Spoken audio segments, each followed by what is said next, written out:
point. He's good at setting traps. Has crazy power that he believes in. Has a great chin too because he's a guy. He'll let you get out punches and he'll still be coming at you. Then once he catches you, it's a wrap. Greats. Crawford's one of the best switch hitters, I think, since Marvin Hagler, and one of the most skillful boxers alive.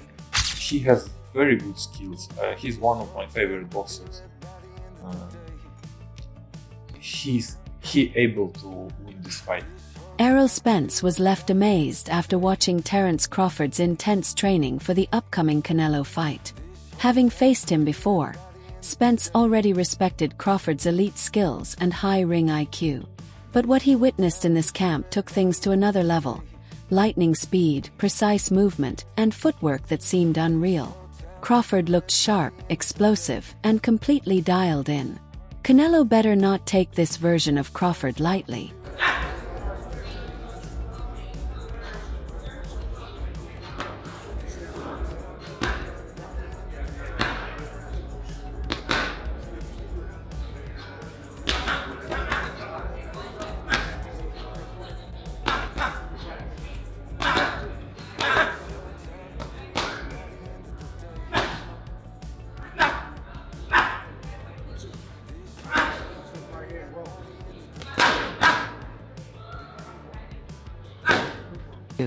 When Terence Crawford looked back on his fight with Errol Spence, the mutual respect was evident. Crawford, famous for his calm and strategic approach, highlighted how he methodically breaks down opponents before unleashing powerful, relentless combinations to finish the job. How hard does Spence hit? He didn't hit that hard. Well, he never caught you that clean. That was probably the best shot he landed. No, he caught me a couple of times, but I was surprised at how hard he didn't hit him. Given that everybody say, oh, he's a big puncher, he's this. I think he's just a volume puncher. I think he just wears opponents down, just wear them down. I don't think, he has a one-punch knockout. He have power, but it's not like, boom, sleep. I think it's like, bam, oh, boom, boom, boom, boom. Then he just wear you down. Right, yeah. That is a difference, right? Because if you look at his career, you never seen him, knock nobody out with one punch. You never see him dropping nobody with one punch. You already see him wearing them down. That's why he goes so hard to the body, because he want to wear you down. Then once you get tired and once your body start weakening, everything start weakening. And those little punches that wasn't hurting start hurting. Former world champion and boxing analyst Chris Algieri offered a sharp comparison between Terence Crawford and Canelo Alvarez. Algieri pointed out that Crawford has shown complete dominance and control in nearly every fight, rarely allowing his opponents any momentum. In contrast, Canelo has had moments where he appeared overwhelmed, what boxing experts call getting bossed. A prime example was his loss to Dimitri Bvals, where Bvals' size, jab, and discipline controlled the bout. Algieri's analysis reinforces the idea that Crawford, despite moving up in weight, brings a style built on control, adaptability, and technical mastery. Qualities that can unsettle even elite champions like Canelo. And Terence Crawford, who do you think can be the boss that night? When you talk about these two guys, you talk about two guys, number one, you can't boss me around. Two guys, you can't even look at me a certain way without me feeling some type of way. These guys now have set their sights on one another. Crawford and Canelo Alvarez. Obviously, we know the weight difference, but we've seen Crawford. Looks like he's coming up slowly to that weight class and kind of acclimating himself in real time. How do you see that fight playing out? We're still pretty far away from that fight, and I'm going to hold my complete analytics on that. But I'll tell you this. Contrast and compare, maybe not a pick. But I'll tell you this. I've seen Canelo pushed around. I've never seen Terence pushed around. So if we're talking about who's going to be the boss, I've never seen anyone boss Terence Crawford. I've seen Canelo get bossed. So that just psychologically, when you think about that, and this is a fight where I flip-flop on both guys because there's so many good points. Yeah, but he's 168. Yeah, but it's Terence Crawford. He's undefeated. Well, yeah, no, this guy's beating this, but stylistic. Even he hits him on the arm. There's so many different things you can talk about. But from a psychological standpoint, who's fresher, who's meaner, who wants it more? That's going to come into play. As a boxing fan, how much fun is it to see those two attitudes come together? It's kind of like the unstoppable force versus the immovable object get ready to collide. I've worked a lot of Canelo fights, and Canelo fight weeks are great. He plays to the crowd really well. His fans are awesome. I'm thinking about the Caleb Plant situation. I'm thinking about the Bvals Joe Saunders situation. When he gets that in his head that he's got an extra chip, he becomes a really dangerous man. Veteran commentator Max Kellerman offered a thoughtful and balanced analysis of the Crawford versus Canelo matchup. He acknowledged that both fighters bring unique strengths to the table, but ultimately gave the edge to Terence Crawford based on recent form and overall skill set. Kellerman emphasized Crawford's exceptional timing, switch-hitting ability, and surging knockout power, which have all reached new heights in recent years. While Canelo remains a top-tier fighter, Kellerman noted signs of decline in his movement and aggression. He did, however, point out Canelo's size advantage as a potential factor in close exchanges. Still, considering speed, precision, defense, and adaptability, Kellerman favored Crawford as the sharper, more complete fighter. Counterpunching. But overall, I have to say Crawford. If you go down the list and ask me about tactical advantages, most of them are Crawford. What Canelo has is size, and as a result, physical strength and punching power. Canelo also has a great chin. But in terms of, if you want to go skill for skill, especially the recent version of Canelo, who's had to turn into a seek and destroy guy, who had to learn as his career went on to cut off the ring and not just follow guys around. Like Lara, Trout, Floyd, he followed those guys around. He had trouble because he's really a natural counterpuncher who wants you to come to him. But in recent years at super middleweight, he's gotten really good at cutting off the ring. Again, last fight notwithstanding. So as an overall suite of skills, recent vintage, it's been Crawford. But Canelo also is skilled and has a larger skeleton than Crawford. No matter what they weigh, Canelo's the bigger guy. Yeah. You briefly mentioned Canelo's power, so who I would assume Canelo has. You'd have to think, unless Crawford was on a knockout streak until he moved up to junior middleweight and then failed to stop Madrigal. So, and Canelo, though he has not stopped anyone in a while, we've seen he's a real puncher at 68. As far as speed, who has a better speed? You would imagine Crawford, given the fact that he is the naturally smaller fighter. Dynamics of this highly anticipated showdown are truly compelling. Terence Crawford is entering uncharted waters by moving up in weight, a move that often comes with challenges to speed, endurance, and overall effectiveness. Meanwhile, Canelo Alvarez, though vastly experienced at this level, is no longer the explosive powerhouse of his prime. Recent performances have shown him relying more on calculated control than the relentless pressure he once applied, and his knockout rate has noticeably dipped. This creates a more balanced matchup than some might expect. If Crawford can maintain his signature footwork, high fight IQ, and elite conditioning, he has a very realistic path to victory against a slightly diminished, though still dangerous, Canelo. For Canelo, obviously at 168, he has been a bit of the smaller man at that weight class, and in the last couple of years has had trouble finishing opponents and getting guys out of there like he would have at 160 or 154. So you have a bit of a duality there. Both guys coming into this fight in the, let's say, twilight of their careers, or maybe twilight of their primes, however you want to look at it. Canelo is going to be, I think, 35.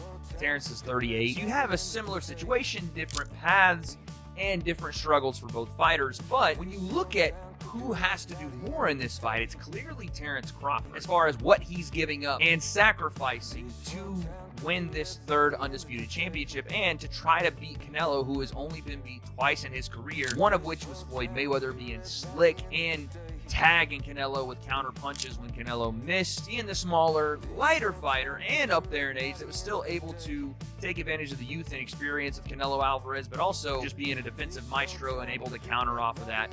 Floyd is one of one. And then you have Dimitri Bvals, who was the bigger fighter, and the things that Canelo does very well didn't really hurt him too bad, right? The things that had carried Canelo up in division was his power and the ability to break an opponent down, maybe not stopping them in the early to mid part of fight. Rising boxing star Abdullah Mason voiced strong confidence in Terence Crawford, predicting not just a victory, but one that could shock many fans. He pointed out that Crawford's power is often underrated, yet highly dangerous. While the popular belief leans toward Canelo being the stronger fighter due to his size, Mason challenged that view. He argued that Crawford's ability to generate power through sharp timing, smart angles, and precise execution could prove even more effective if Crawford lands clean shots consistently, especially in the later rounds. Mason believes his bold prediction may very well come true. I'll say Canelo Crawford, your prediction quickly. Canelo Crawford. I got faith that Crawford can take it. I feel like Crawford, he might surprise some people with his strength. So it all depends on who's the better fighter. Dimitri Bvals, the man who recently handed Canelo a decisive loss, offered strong praise for Terence Crawford. Having observed Crawford closely, Bvals noted that he has bulked up impressively and possesses the skills needed to win this fight. Bvals' opinion carries serious weight. He knows exactly what it takes to beat Canelo. He highlighted Crawford's discipline, speed, and high ring IQ as key advantages. When a fighter of Bvals' caliber endorses someone, it's a clear signal that this matchup is far more competitive than many might assume based on size or reputation alone. In Dubai, maybe a month ago, I saw he's big, and he has very good skills. He's one of my favorite boxers. He's able to win this fight, but there is a lot of but, and even not but. There is a lot of things, small things, which we don't know how he will deal with this. He needs to get used to the power and pressure of 168 because it's different, big difference, to be honest. Maybe he will get used to it, and how he will be feeling himself in the same day when he will fighting, how his training camp will go on, a lot of things. But he's able, he has good skills, he's awkward, he can use two boxing stance. It gives him benefits, of course. I was at that same event in Dubai just before Christmas, and I saw him too, and I thought exactly the same thing, which is that he is quite big. Yeah. Size obviously is important. Jamal Charlo stepped up from super welterweight to super middleweight to box Canelo, and it didn't work at all for him. But Crawford is, I mean, he's one of the best fighters in the world, isn't he? I mean, obviously Keith Thurman offered a thoughtful perspective on the Crawford versus Canelo matchup. While the fight may appear evenly matched to casual fans, Thurman highlighted key technical disparities. He referenced Canelo's recent bout with Jermall Charlo, noting how Canelo struggled once Charlo began using smart movement and footwork. Despite being the aggressor, Canelo failed to cut off the ring or land meaningful shots. Thurman argued that Crawford, who is even more cerebral, strategic, and agile than Charlo, could pose even greater challenges. His ring IQ and adaptability might expose the same vulnerabilities in Canelo's approach, if not more. And, you know, we ain't getting punched in the face, so let's just watch the show and enjoy, people. You know what I'm saying? Let's just watch what these champions do. No matter what they do, they're both great. They're both going to continue to be great, but by the end of the day, one will be above the other. Your eyes? It's not like, I think a lot of people are going to lean towards Canelo. I don't want to say it's like, I feel like for the fans, it's coming off 50-50. Like it's hard for me to really commit, because this is what happened, right? When Canelo just fought the Charlo, right? When he just fought Charlo, he knocked Charlo down. But after he knocked Charlo down and Charlo was using ring movement, he never hit Charlo with another big shot, okay? This is what Keith Thurman is watching. I'm not saying like, oh, Canelo didn't do good. Like, Canelo dominated. That fight he dominated, right? But let's just pay attention to little details, right? After he got dropped, he never got hurt again. Why, you ask? Why did Canelo not hurt him again? Oh, because he was on his bike, because he was using lateral movement, because he was watching with his eyes, and because he was being attentive with his defense, and he was able to make Canelo miss, but he was not able to make him pay. On his podcast, Joe Rogan, joined by comedian and avid boxing fan Mike Vecchione, offered high praise for Terence Crawford. Rogan described Crawford as a phenomenal and dangerous athlete, lauding his unmatched skill set, disciplined mindset, and relentless work ethic. He emphasized that the upcoming fight against Canelo Alvarez isn't just a major test but also a massive opportunity for Crawford, both in terms of financial reward and legacy. Rogan didn't hold back, calling Crawford arguably one of the greatest boxers alive today, and noting that this moment could solidify his place among boxing's all-time greats. Crawford, in his own words, shared his mindset heading into the clash. He acknowledged the size difference and admitted that Canelo might attempt to wear him down with physical pressure. Yet, Crawford appeared calm, focused, and confident, making it clear he's fully prepared, physically and mentally. He's not underestimating Canelo. Rather, he's respecting the challenge while trusting his own ability to adapt and execute.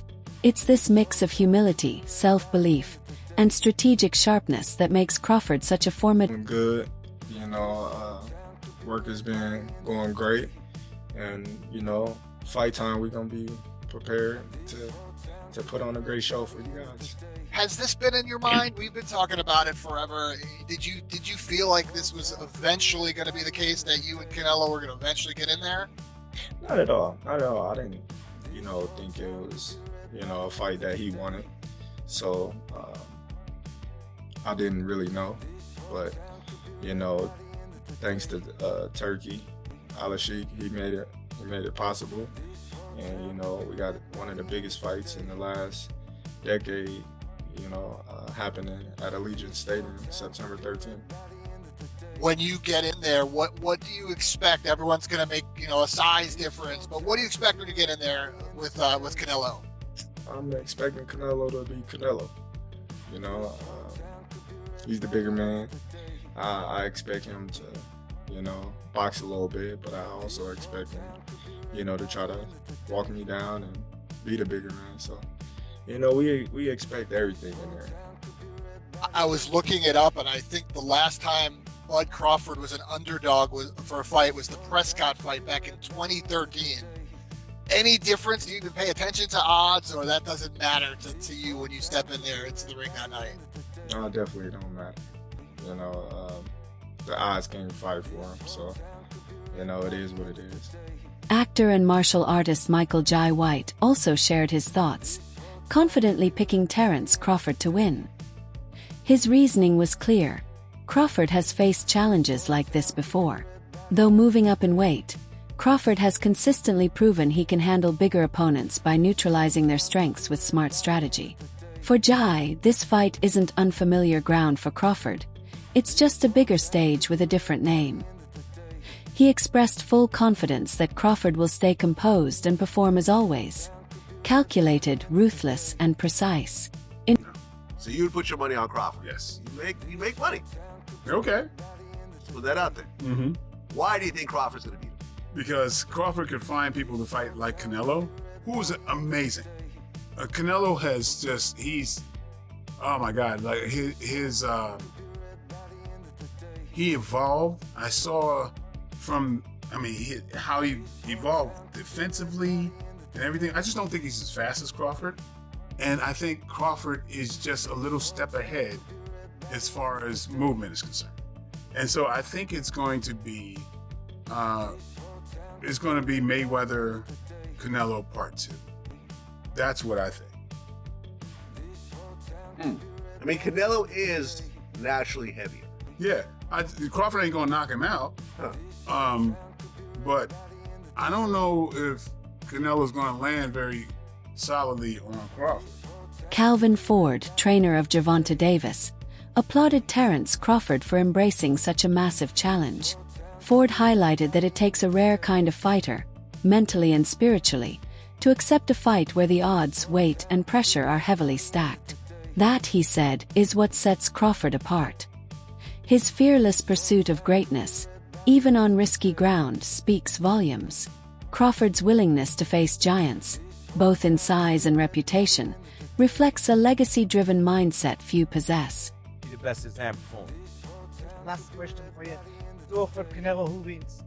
Man, both of them guys are great. I respect Canelo. I respect Crawford to jump in and take a big fight like that, and that's what makes great fights, to see the big fights and wondering which side gonna win. But like I said, they say Canelo's the GOAT. I remember when Canelo fought Floyd, you know what I'm saying? And so it's like we're getting another chance at seeing Crawford fight Canelo. Veteran trainer Robert Garcia offered a frank evaluation of Canelo Alvarez's current style. He noted that, unlike earlier in his career, Canelo no longer aggressively chases knockouts. Instead, he adopts a more measured approach, focusing on winning rounds, conserving energy, and avoiding unnecessary damage. Garcia attributed this shift to age and the desire for career longevity. While Canelo remains highly effective, this more cautious style may not match the intensity Crawford is prepared for. If Crawford can exploit the slower tempo, it could turn the fight in his favor. Look, it's just Canelo doesn't go out for the knockout anymore. Canelo's just now, you know, we've seen in the last few fights, he just does enough to win. He did the same again, Munguia. He dropped Munguia, but they didn't want to finish him. Charlo, Berlanga. He wants to cruise through the fight. You know, he's up there, you know, in not in age because he's only like 33 or 34, but he's fighting since 15. 15. A lot of training camps, a lot of sparring matches. So all that takes a lot out of your body. So he takes care of his body too. So he doesn't go all out because he doesn't want to just finish his body. He knows he still has a few more years and a few big fights where he wants to take care of himself and not punish himself too much. That's why he hasn't been able to knock those guys out. Not because he can't. I think he just does enough to win. I think Shiraz also has great power, man. I think Shiraz has the... That's all for today's video. See you next time.